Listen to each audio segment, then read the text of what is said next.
Cute. No, I don't want YouTube Premium. Sorry, that was random. But welcome everybody to a very special edition of the Music City Drive-In. A very interesting turn of events kind of put this in place for us tonight. Not to call anybody out, Christian. But tonight we are going to do a Promising Young Woman podcast. I will say before I introduce who's with me here, it is very, very, very much going to be spoiler talk. So if you do not want to know that anything that happens throughout this entire film, please do not listen until after you see the film, or just listen because you don't really, it doesn't matter. I don't care. I'm just letting you know it's going to be spoiler heavy. So I am joined today with, I can't talk, with Kenzie. How are you, Kenzie? With Kenzie, I'm doing great. It's finally like winter in LA. It only took like 7 months, but it's fine. What is it, 50? I think so. I think it's like 55.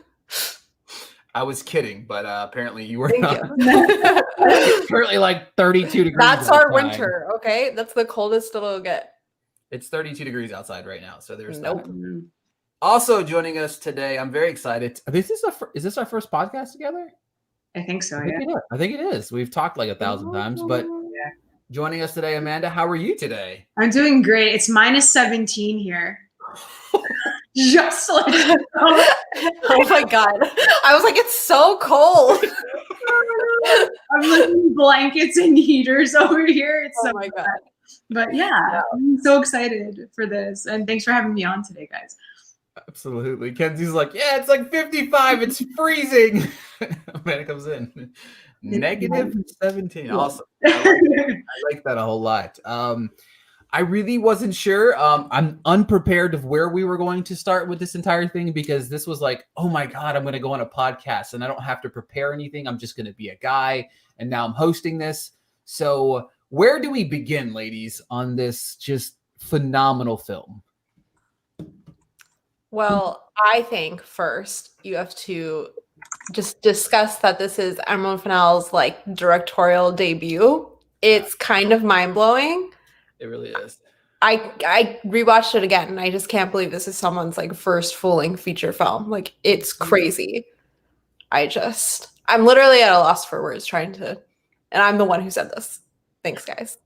It really is one of those things that surprises me, because this has been a really good year for directorial debuts and writing debuts and stuff like that. But this one, the theme of the film, the layering of the film, how she just is able to, like, one of the most impressive things for me, and Kenzie, every time I watch it, Kenzie asks me, what did you like more about it this time? And it's always something. Like, it's always something for me. Because like the first time I watched it, I was at like a solid 4 stars.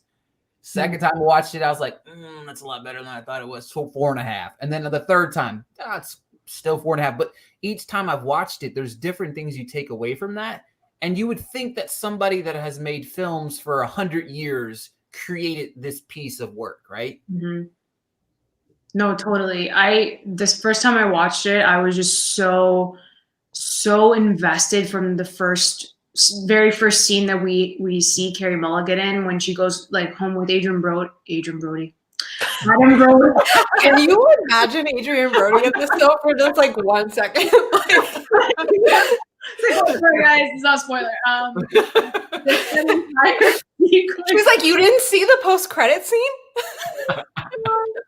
Seriously, Promising Young Woman 2, starring. My God. Yeah, get his version of it. Lord. But yeah, that whole sequence with Adam Brody, and like that scene where she's just laying in bed and then her eyes just like lock with the camera. Like, that's when I knew, I'm like, yo, this movie's gonna be so different and unique. And I'm like, I'm already connected to Carey Mulligan and like Cassie. So you knew you were in for a wild ride. And like you said, like, this is a directorial debut. And she gave us so much within the first 10 minutes of the film. Like, I was absolutely floored. And then even like picking the soundtrack, the songs, the needle drops, everything was so meticulous. And I just was so impressed with the entire thing. I watched it twice in one day. I was like absolutely like astonished by this film, by Carey's performance. And I gave it 5 stars both times. So yeah. Me too. It's incredible. And I love the soundtrack so much. And like I read an interview with her and she was talking about like when she was writing it, she was really meticulous about the music she was listening to while she was writing it. And it's like it's so cool because it's like it's obviously a very cool soundtrack and it's like everyone's being like funny talking about Paris Hilton like being in the soundtrack or whatever. But it's like everything has like a real purpose that's like deeper than just being a Paris Hilton song and like in the movie. And I love that so much. And that's only somebody like only someone could do that like is so involved every step of the way of the film. And that really shows that like she was involved with absolutely every aspect of the film, including her manicure. Yeah. Yeah, for me, like that's one of the big things that I would love to kind of pick her brain about is like how much when you present that script to somebody, right?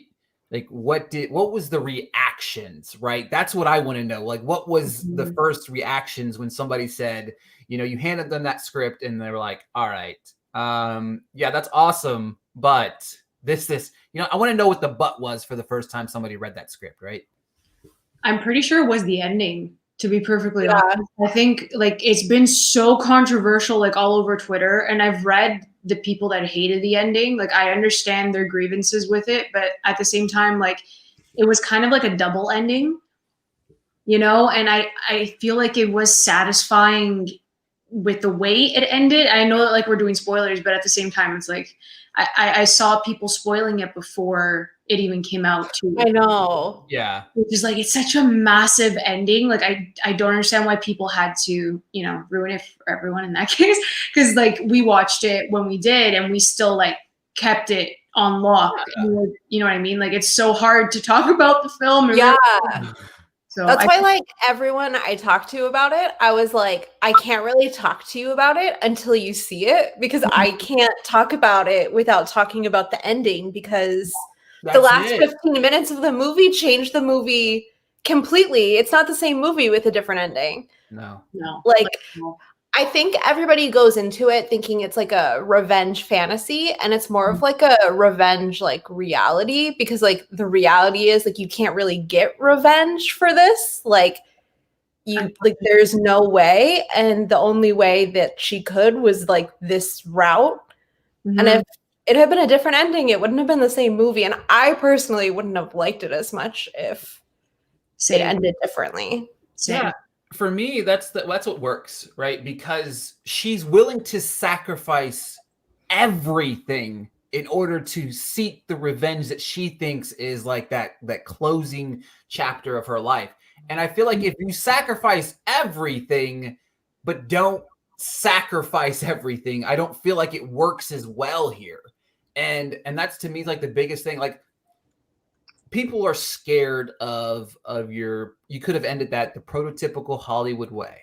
You know what I mean? You could have ended it with her with rainbows and butterflies and walking out of that house and everybody's this or that. And it would have been perfectly fine. And everybody probably the people complaining about it would have been roaring from the crowd. But I agree with what you guys say. If that happens, it goes from a 5-star, like it goes from a very good hour. I forget how long the runtime is, but it goes from like a very good hour 40 to going, oh, well, they Hollywoodized the ending of the film and it kind of just ruins it. And that to me is why people that are willing to take a risk on the end of the films are the ones those are the good filmmakers. You know what I mean? Like I always point to like the end of Nocturnal Animals. That end of that movie is fucked up. You look at the end of Prisoners. Prisoners isn't your prototypical ending. You have to, I don't always have to have a happy ending at every damn movie, period. Yeah, and like I don't think it would have stayed with you. Like I think you could have if it had a different ending, like her original idea for the ending, or like if they just got arrested and that was it, like you would have walked out of the movie and like that would have kind of been it. But like Promising Young Woman has like stuck with us and so many other people because the ending is like it's so brutal and like you really like think about it. And like I couldn't talk about the movie the first 20 minutes after I saw it because I was like, I have to like not to quote like Laurie Metcalf and Lady Bird, but like I had to sit with what I just heard. Like I could not just like walk out and be like, okay, guys, let's discuss. Like, no, totally. I hear you. And like, I feel like the first ending, which we're going to label it as like the first ending, was how can I put this? It's like men do get what they want 24/7 in this case. They take what they can get and they win 24, especially in these cases. Yeah. But like it made sense in that way. Like that, if that ended it that way, I would have understood. Be like, wow, like this is such a slap in the face. Even through all of this, this is what happens to her. You know what I mean? But then the second ending, that's the kicker, because you're just like, yes, like it just fit into like a bigger plan that she had. And I'm like, you can't even get mad at either ending because of the points that it makes in both for the rest of the story for Cassie, if that makes sense. Yeah. And I love that, like, it's still, she includes Nina in the ending, you know, like the text, like it says, like, it's not just her. Like, she never made it about her, despite, like, I mean, they've said, like, it's been years later and it's like she's still dealing with it. And, like, Yeah. I just love that, like, it's still, like, she has, like, severe survivor's remorse. And I think, like, that's what the movie, like, is mostly about. And it's like she never moves on from it. And it's like, this, like, when the first ending, you're just like, oh, like she didn't get to do anything for her. But then at the end, you're like, she did get to like do something for her, whether or not it's like what we would like, it's still something, like some sort of justice. Yeah. A lot of the talk obviously surrounding Fennel and Carey Mulligan and her phenomenal performance. But for me, I kind of wanted to touch on the supporting players in this, right? Because I feel like it's not talked about enough how good the entire cast is. Yeah, this is like easily one of the best ensembles of 2020. Like, yeah, 100%. It's incredible.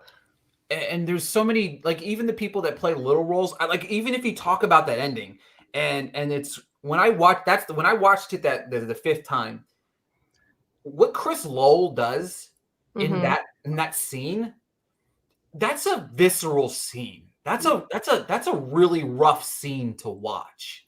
I read that Emerald's like dad or something is a cop, and she asked him how long it would take, and that's why it's so long. Interesting. She asked like physically how long it would take, and that like they refused to use like a body double for Carrie, so it's like really her. Oh wow.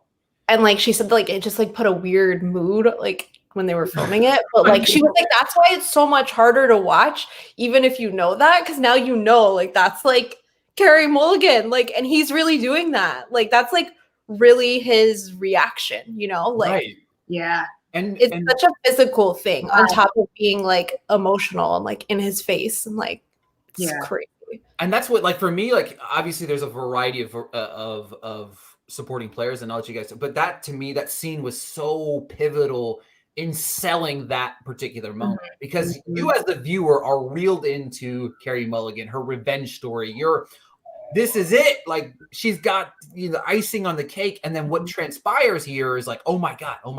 When I first watched it, I swear to you, I thought for 100% sure she was faking she was dead. She's going to pop up like the damn Undertaker and she's going to be, I'm back. You know what I mean? I thought maybe she was playing dead, something. You know what I mean? Even after Max Greenfield walks in the room, nope, she's getting up. I didn't believe it till I saw her manicure. I was like, she'll be fine. She's gonna figure this out. Like, exactly. Yeah.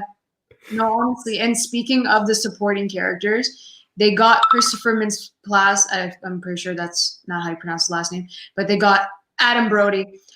They got Max Greenfield. These are like like you see in other shows that they've done, like the OC, New Girl, like, and then Christopher did like Superbad and all that stuff regardless, but they're genuinely good guys. You know what I mean? Like they have the vibe that like they were cast in these shows and these films because they were like, they had brought this innocence to those roles. Yeah.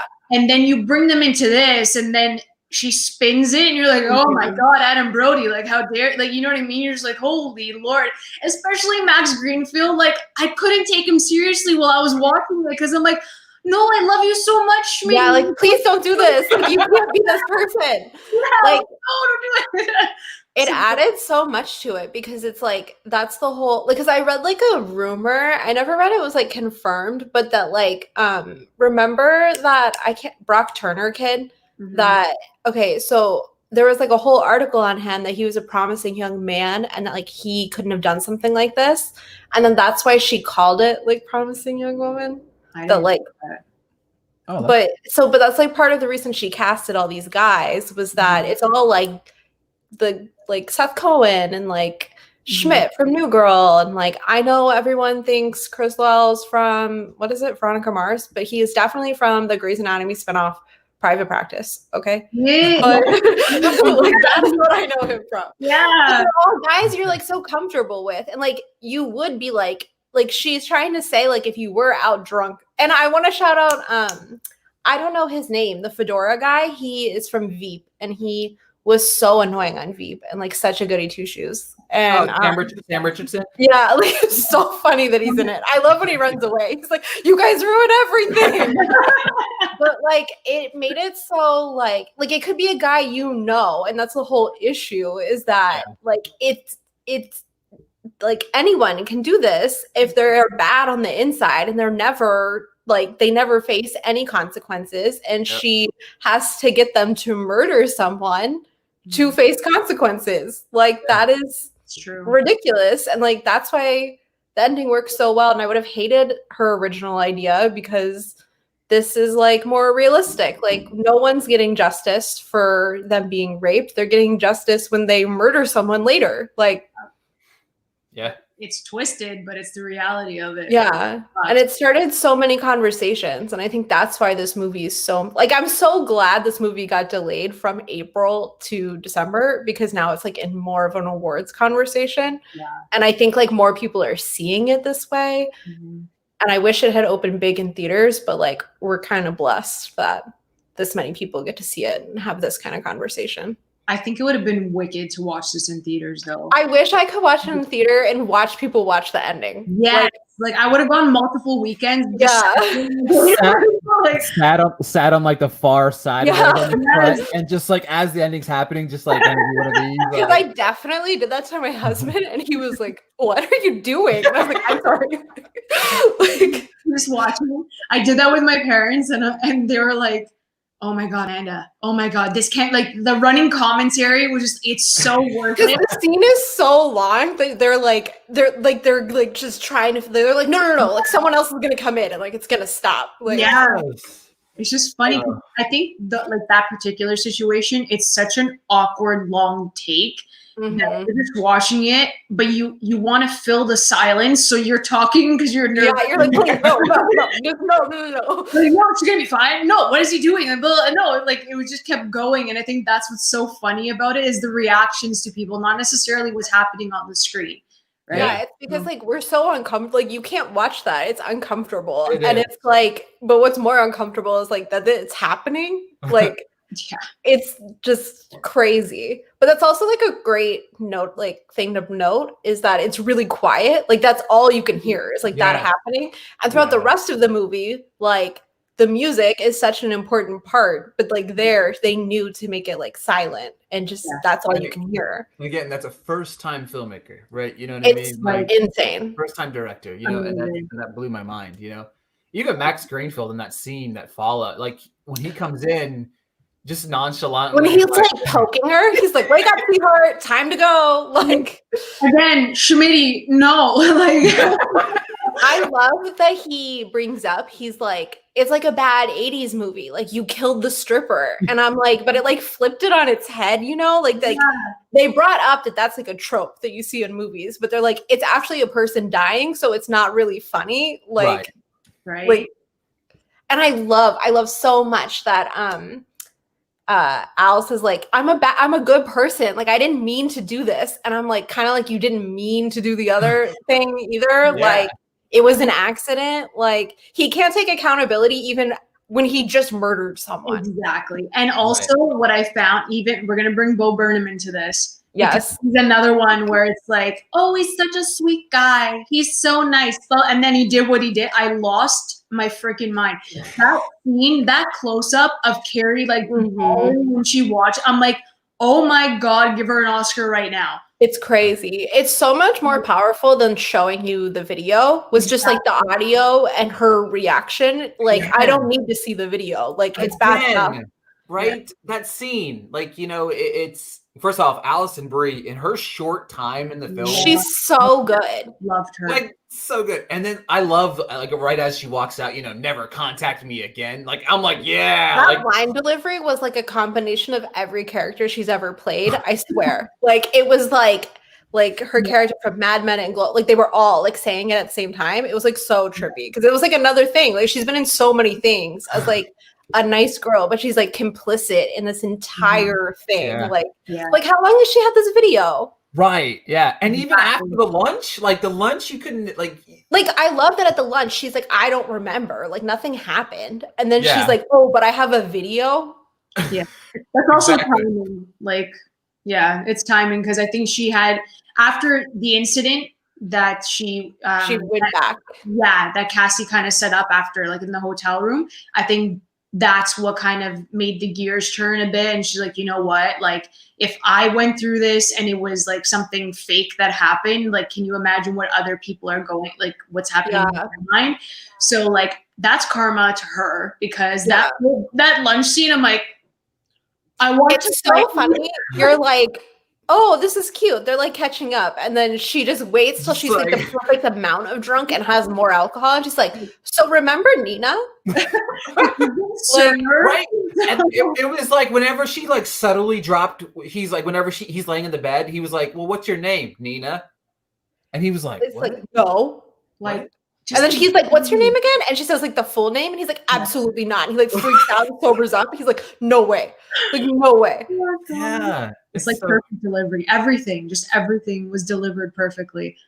Oh, I love that movie. I love, I listened to an interview where she said that she always wanted it to be Stars Are Blind by Paris Hilton because she said that is the only song that if a guy she was like on the fence about knew every word to, that she would like fall in love, and it was never going to be another song.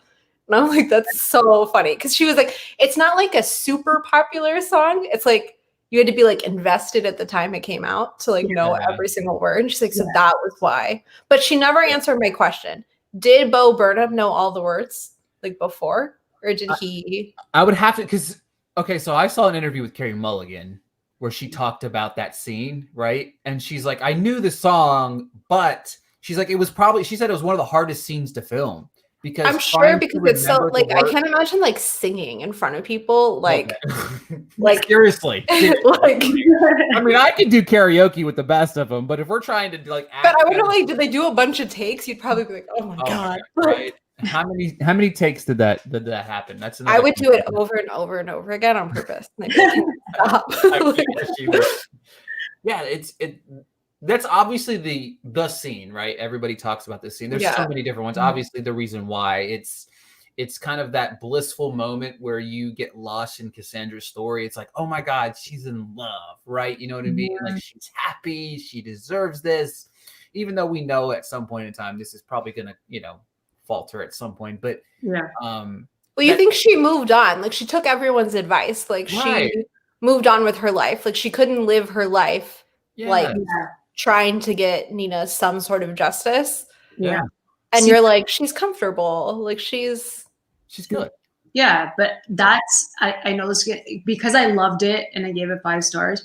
When that does happen, the pacing was kind of off during that part because it was so like in your face for the first act and then it slowed down a bit. And then obviously like the third act was like incredible. So I think that's where other people who've given it like a lower ranking is the fact that like that in the middle it was like a lull.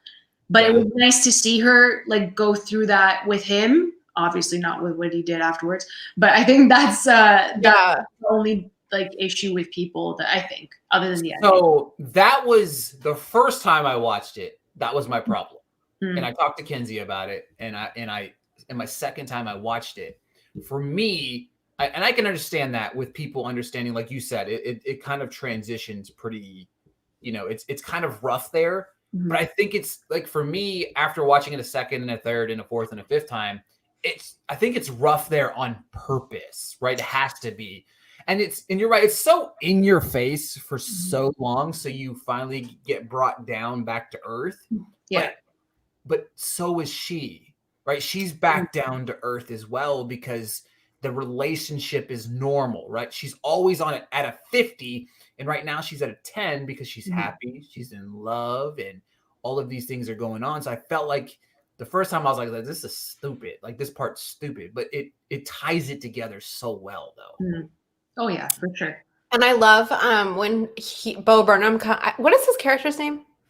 I literally every time I talk about it, I call him Bo Burnham, but I call everyone else by their character's name. Ryan. Right. Yeah, So when he comes to her house for dinner with her parents, and he leaves, and she's cleaning up with her dad, he's like, he's so nice, and she goes, "No, he's not."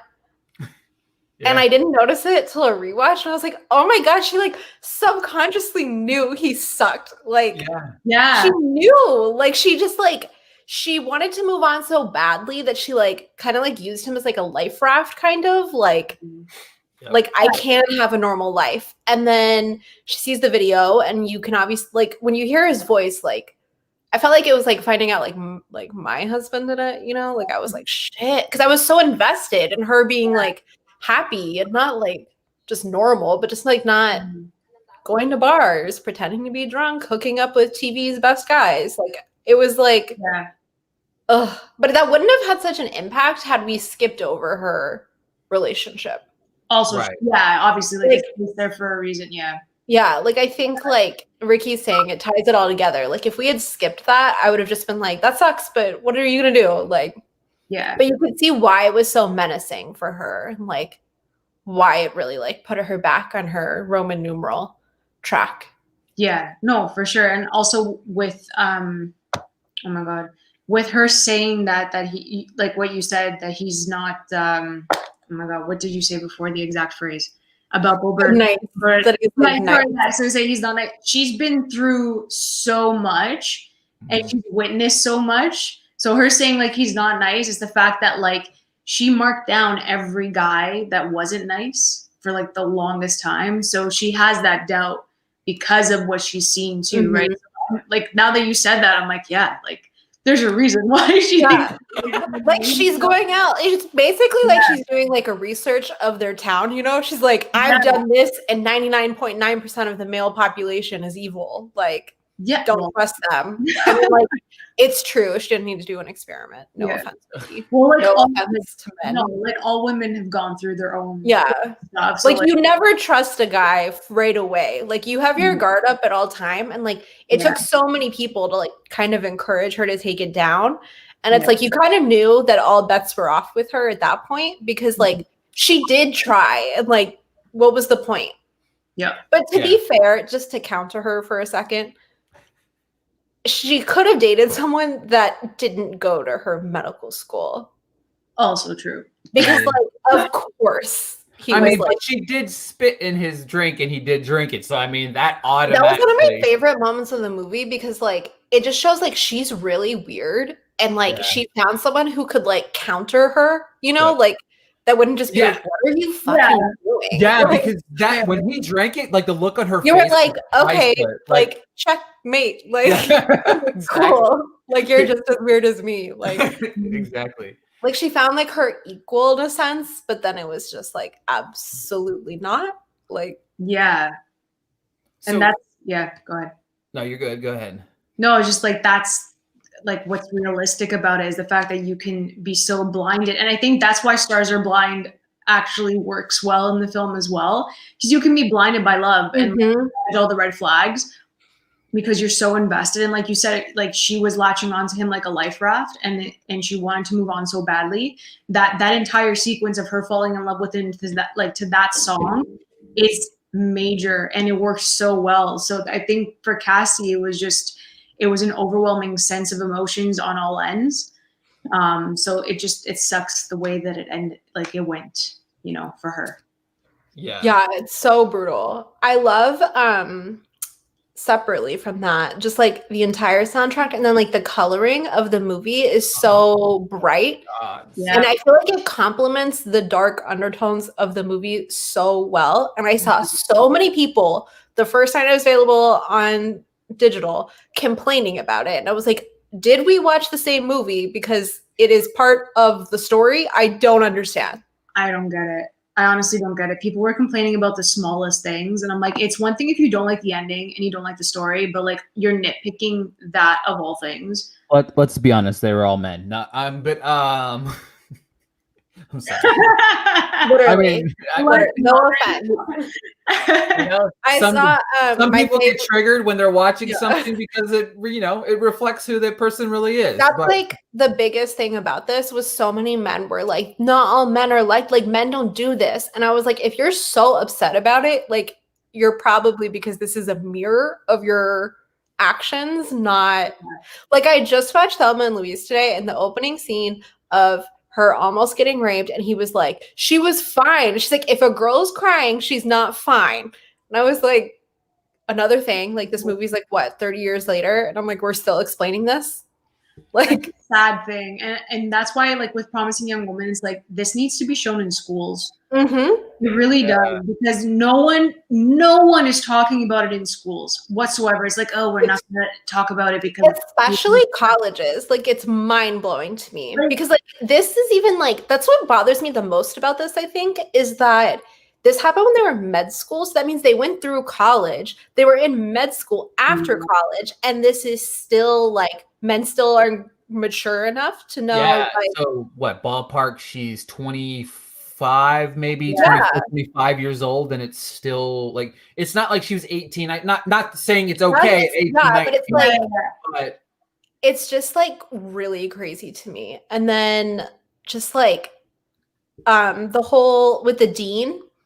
And that like that I know that's like her Oscar scene because it's the most like clean for TV. It's so good though. But I would love her Oscar scene to be the opening scene when she opens her eyes, because that is just like next level acting. This is me assuming she's getting in. I'm really nervous she's on the bubble, guys. But I'm hoping she does get it. Like I just am so scared about like genre bias and like that, you know, a woman made it and woman is in the title. And you know, oh, I hear you. Strike one, it's attack on men. Strike two, woman title. Strike three, a woman directed it. Strike four, a woman wrote it. Strike five, Paris Hilton soundtrack. Like, you can't take it seriously because Paris Hilton is on the soundtrack. Like absolutely not. I wonder if that would be the first, like, if it's a Best Picture nominee, would it be the first Best Picture nominee? It's Paris Hilton on the soundtrack. I mean, I would have to assume yes. Like that's history. Paris Hilton goes to the Oscars. Oh my god, she presents Best Director to Emerald. Oh my god, you're welcome, Academy. I figured out your ratings issue. Anyway, I was talking about Connie Britton. Yeah, but so the dean, like so I'm trying to write something about it, but I just have so many complex feelings about this movie and what it says about women and women being complicit in rape culture, and like Alison Brie's character having this video and kind of like putting it in the back of her mind because she was like, we were young, she was just drunk, like whatever. And then the dean on top of it being like, do you know how many accusations we get? Like that would make the school look bad if I pursue this. And then when she brings up that it like you can't ruin a boy's life over this, I'm like, like she is dead. Nina's like committed suicide. Like if you had handled this properly, he might be in jail, but she would be alive. Yeah. It just has so much to say about it without saying too much. And the way that she flips that, and she's like, oh, she calls her daughter. She's like, I dropped your daughter off at that dorm with new boys that live there. And she's like, you're not going to give them the benefit of the doubt? I was like, oh. I lost my shit. I'm not even joking. I was sitting there watching that scene. I'm like, she didn't. Oh my God, she didn't do that. I'm like, you're joking. She wouldn't go that far. And then, like, obviously. When she calls her phone and she has it, you're like, oh my God. Oh, that was the worst. Oh, that whole scene. My God. Just my heart was like racing. And that's what I love about this movie so much is like, you never really like Cassie. Like, you're always like, what are you doing? Like, this isn't. When she gets out of the car and starts bashing the dude's truck. Yeah. Like, this isn't all right. But like, she has a point. Yes. And it's like, of course she blows up. Like, do something. Like, And it's like Connie Britton's like 3 or something on her list. And I'm like, look how many people she's gone to. Like, can you guys like just admit you guys suck and did something wrong? Yeah. Because you see the way she reacts to the lawyer when he's like overcome with guilt. Which I just want to say, I don't really care, bro. Defend all these bros and get them all off. Like, I'm glad you way. Like, but I think she like kept that guy that she paid. Just go mess him up. I want bad things to happen to Alfred. I love that scene. That scene did not go anywhere. I love it as well, but I understand where Kenzie's coming from. And like, it just shows like how human Cassie is. That like she is like when she attacks that guy's car, like it's because she's so like frustrated and like she just feels really like lost on this like mission she's trying to fulfill. She doesn't really know what to do because it's not like you can Google like. Oh, we can now. Like, oh my god! You know when you don't do that. It's just a movie. There's a meeting, but like you can. Like when you Google something and there's like a wiki how like it has no pictures. Step 1. No, I'm joking. It's literally the movie outline. Step 1: go to a bar, pretend you're drunk. I love when she tells that guy that she's like, "I'm not the only one who does this." I'm like, "Do you think people really do this?" You know what? I wouldn't be surprised. Can you imagine when bars open up again and like people start going out? This is like a new thing that people pull. Like not the whole like. I mean, let's be real. How many people are going to dress up as Cassandra for Halloween? Like, honestly, probably so many. Like, yeah, I would say do it. 1 in 3 girls are going to like dress as Cassandra for Halloween this year. Like, I would just. You know, it's so funny because I actually have a bunch of like sweaters that look like the sweaters she wears. And I was like, am I stuck in the past like Cassie? Like, like shit, guys. Oh god. Oh man. I think the colored wig in the I'm gonna do it. I think it'd be really cool. It'd be so cool. Yeah. And it's like pretty easy. Like it's easy to get the wig, obviously. Yeah. Is this going to be like an annual Christmas movie now? I feel like this should be like an annual Christmas movie. Well, considering we don't recognize Christmas, we recognize my birthday. Oh, yes. And I love this movie. I apologize. Yes. Is this going to be added to your birthday collection? No, because my husband rejected it. He said that it's too brutal to like rewatch, which I agree with. Like it is like it's obviously like a really like not like fun, but it's like a nice watch. Like you're not like ever bored. There's always something going on. The music's really fun. Like it's obviously so heavy, but to me, like I don't mind that. I can easily rewatch it. But like I can see like my best friend texted me and she's like, we talked about it for hours, and she was like, I'm obsessed with it, but I never want to see it again. She was like, it just like really fucked me up. And like my best friend was more taken back about the whole like that Alison Brie's character was like, she's just trying to have fun. Like she always hooked up with guys. Like who cares that this one time she didn't want it? Yeah. So she says. And then like Connie Britton's character being like so dismissive over it. Like we have to look out for the boy. Like my best friend was just like, I hate the idea of like women being our own worst enemy in this. That like because you know if like Alison Brie on top of like Cassie and Nina had been like, no, something was really wrong, that they probably would have been more inclined to investigate it had more people been supportive of Nina's claims versus like every single person except Nina and Cassie being like, no, it was fine. It was a party. Like, and it's just like so hard to think about that we're doing that to like our own group. Like, no, it's true. And like it's hard. What I'm trying to write about, and it's so hard because I just keep getting so angry. I'm like, God, like, don't do this. Don't be complicit in this. Like, yeah, no, it's true. And like the stories are all different. So it's just to actually write something, it is incredibly frustrating because I tried to write a piece on it too. And I'm like, just watching this movie and knowing that women do this as well. Like it's just, yeah, like you said, Kenzie, it's really hard to process that. And that's also an issue that I've seen with like negative reviews that they didn't like that part in the film. That's what turned them off entirely as well. So it's so divisive. I can't believe it, how this movie can be like that either. You know what I mean? Yeah, it's crazy. And then the flip side of that, if you think about that for a minute, right? And I just kind of put this in my head together. So the frustration that you have there, right, with women not supporting women through stuff like this, it happens, right?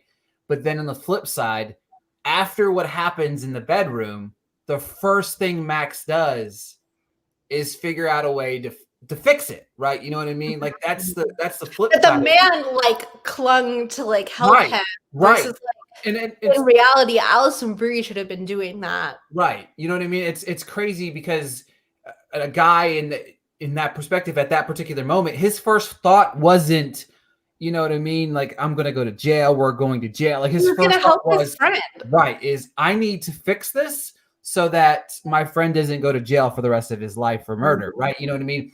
Right or wrong or indifferent. I'm not 100% wrong. It's 100% wrong. But the instances of what you're talking about there is Alison Brie was a friend and turned her back. You know, and Connie Britton might not have been a friend, but she was a person in that particular scene. But if the person that was in Connie Britton's shoes was a man and he had any sort of relation to what was going on, he would have been helpful with trying to cover up all of what was going. You know what I mean? Like there's so many other pieces to the puzzle of complicit people helping cover it up versus helping the situation as a whole. See, I feel like when guys protect each other, this stuff happens all the time in their circles, whereas women don't talk about it.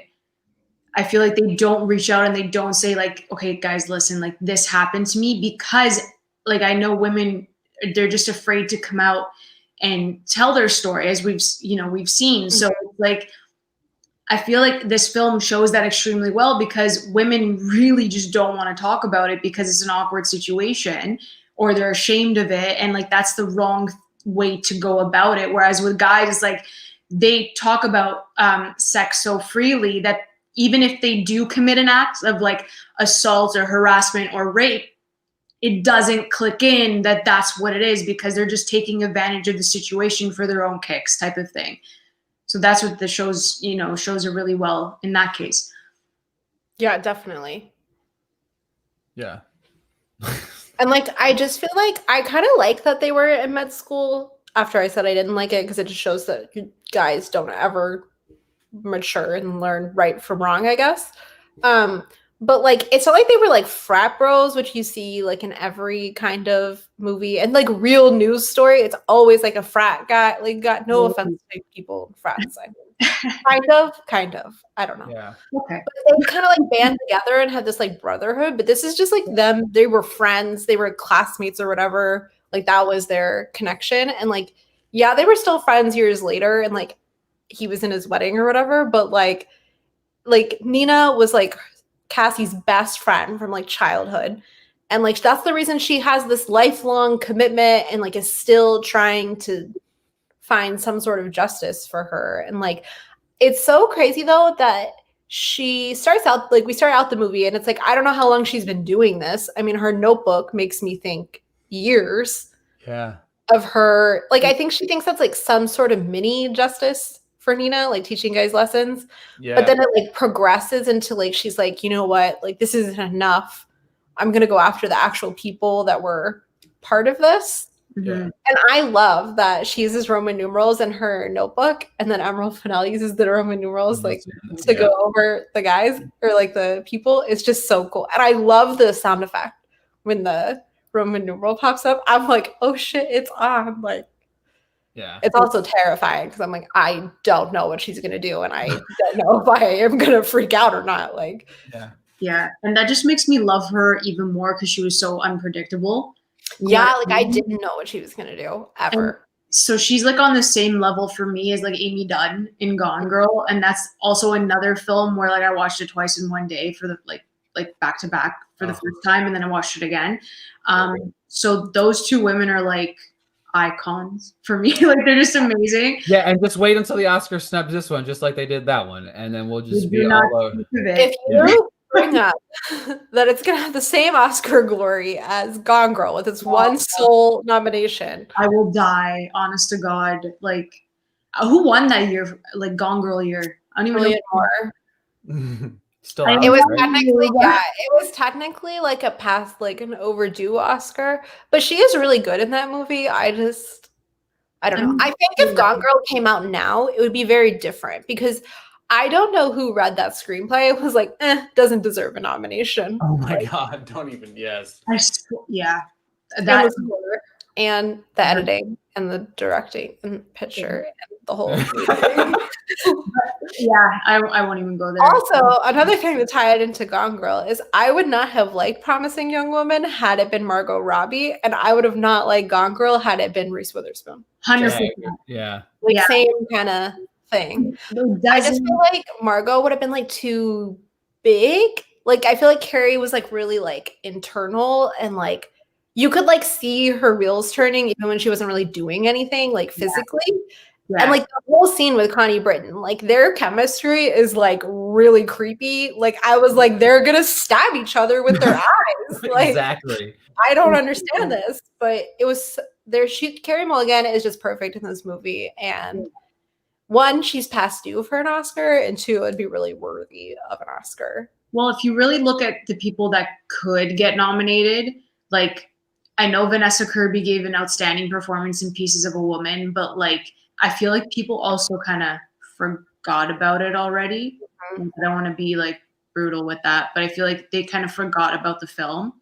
Mhm. But with Promising Young Woman, like everyone continuously talks about it.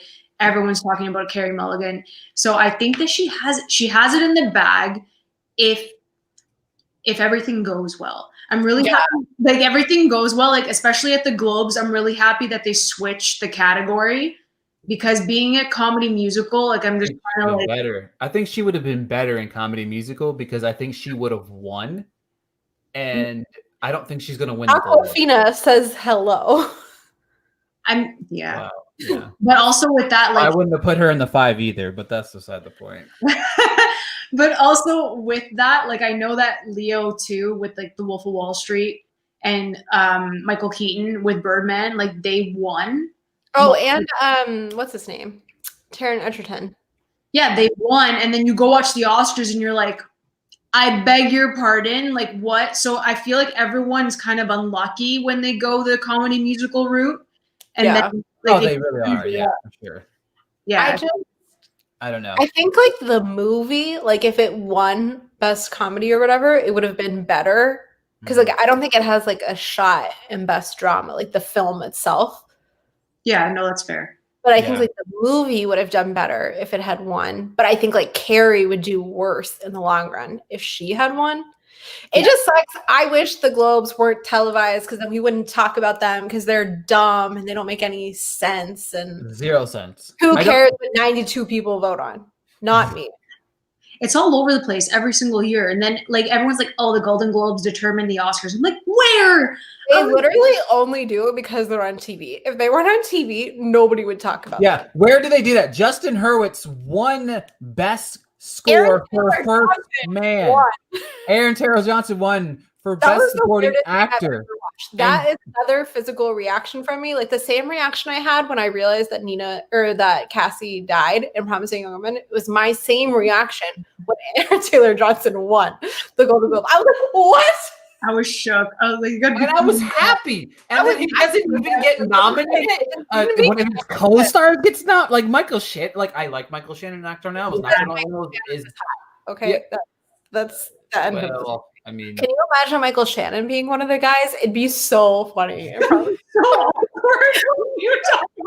Who is another guy that you would add in to like? Can we hold on? Let's age it, right? You know what I mean? Like let's age Promising Young Woman, and like it's like an older version, and like recast all the characters, like recast Carrie Mulligan. Well, for Carrie Mulligan, I would actually go Connie Britton if it was going to be somebody older. Cool. Yeah, I like that too. Kyle Chandler has to be one of the guys then. No, we're gonna pull all old TV stars. So Mark Paul Gosselaar would have to be. Yes. Oh Mark Paul Gosselaar would be perfect. Yeah. What's Matthew Perry? Yes, Matthew I Perry. was gonna say that. It had to be somebody from Friends. Oh my god, Jerry Seinfeld. Can you imagine? Yeah. I mean, like he would just be Seinfeld and it'd be really annoying. But, like, no. Oh my god, then you could go really old. After it happens to him. Can we do Bryan Cranston too? Just throw Cranston in there. Bryan Cranston would totally do it. No. Aaron Paul would have to be the person. I feel like Aaron Paul would be the person. Yeah, that'd be good. He's still young though. What's another like current like that age? McNulty. McNulty would be on it. What's his name? McNulty would be on this version. Are you kidding? How old is Billy James? Also very true. Can you imagine the discussion about that age gap? Oof. God. I would also like if I had to put like Ray I like Romano. that voice. Are you kidding? Oh, that's so cool. Right. I was thinking, who would you put that's like someone else young though? Like who's one more person that would have like really like fucked you up had you seen them being like this? Like Adam Brody was the perfect opening because like he was just like my childhood. Like I mean, like and Ricky and I do an OC podcast now, and like I'm telling you, watching this back to back with an episode of the OC, I was like, Jesus Christ! Like I had to pause it. Actually, no, I agree with that. Actually. I'm just kidding. I like give Jacob such a hard time about him, but that would really be horrible. Oh my god. Yeah.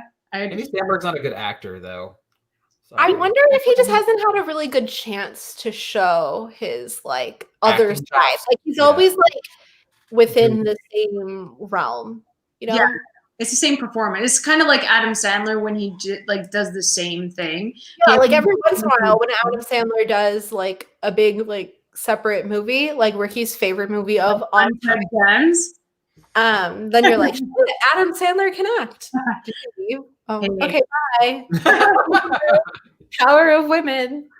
Yeah. Well, the thing about it was, I can't. That's the only way I could do it because I could end the broadcast and then it'll just shut everything down. Calls this movie "Promising Young Woman," and all of our texts, like she calls it like women, like plural, and I'm like, you could be like Jacob and call it "Promising Young Man" that one time that he did. It was one time, or when Jacob got "Promising Young Woman" and "Pieces of a Woman" confused.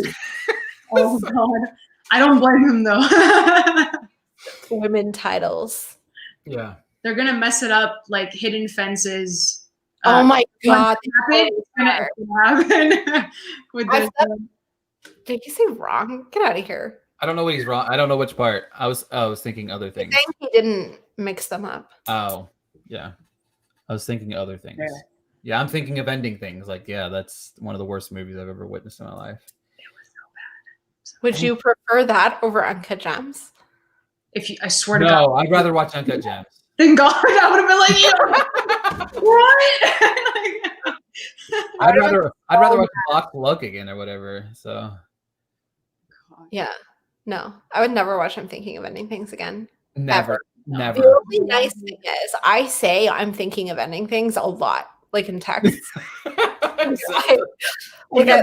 it's got going for it, and it's like that's not a good thing. No, it's really not. So remember how everyone was like, it's going to be in screenplay. LOL, Jacob. You thought.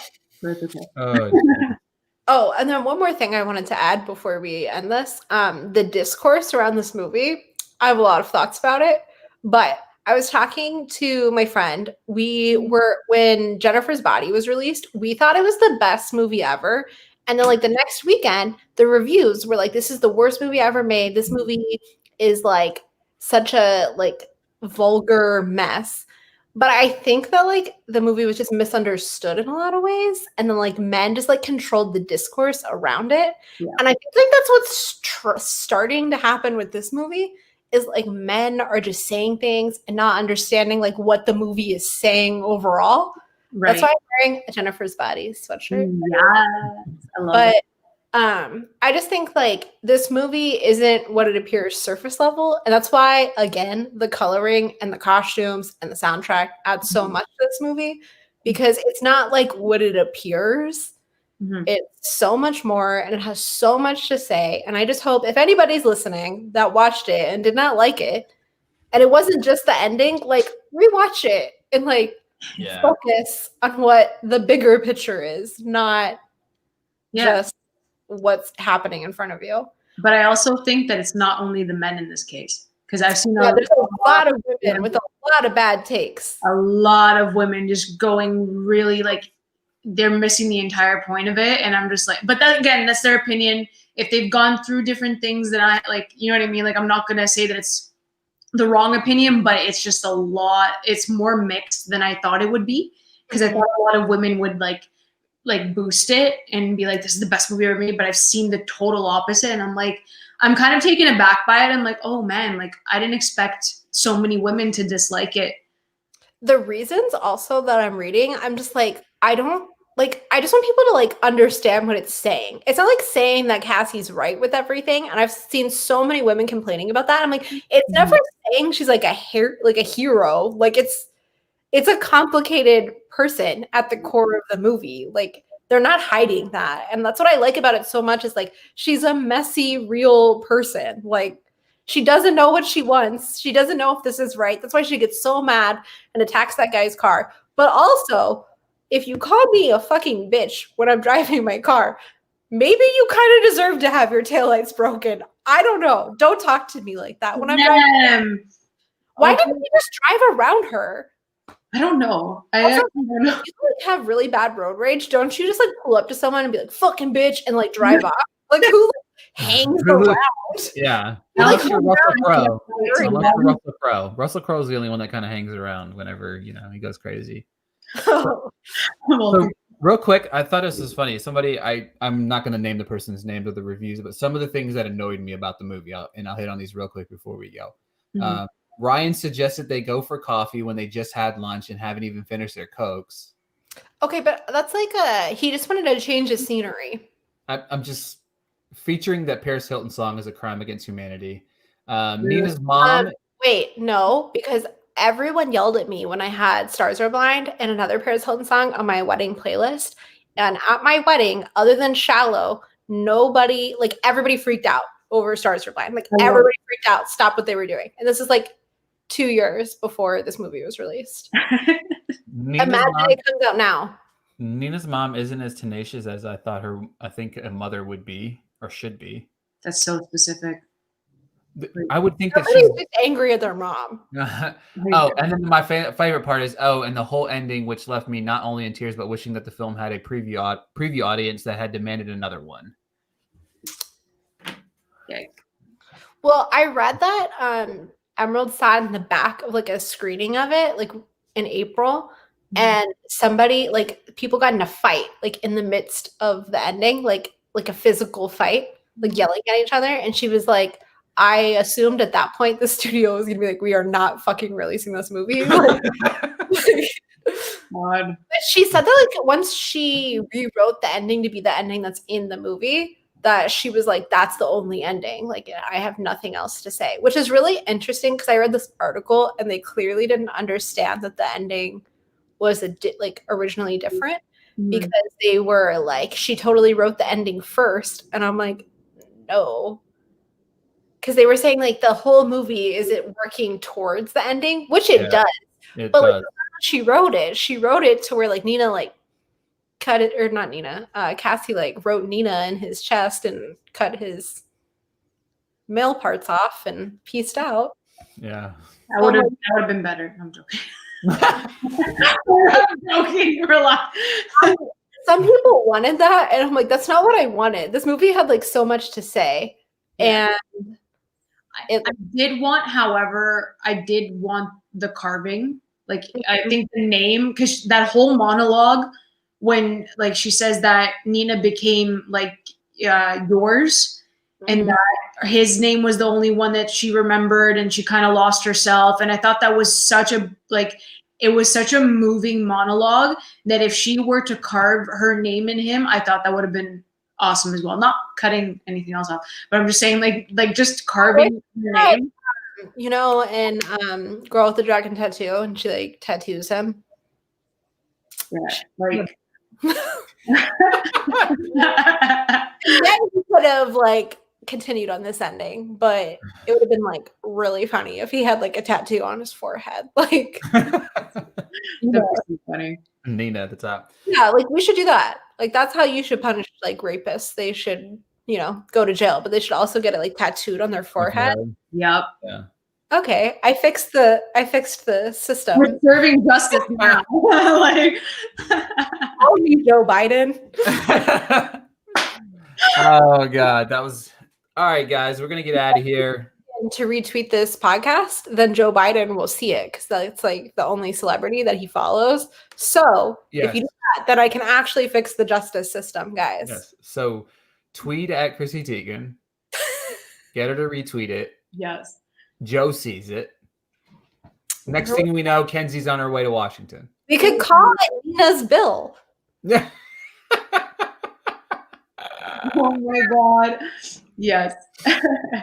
Oh man, that's Okay.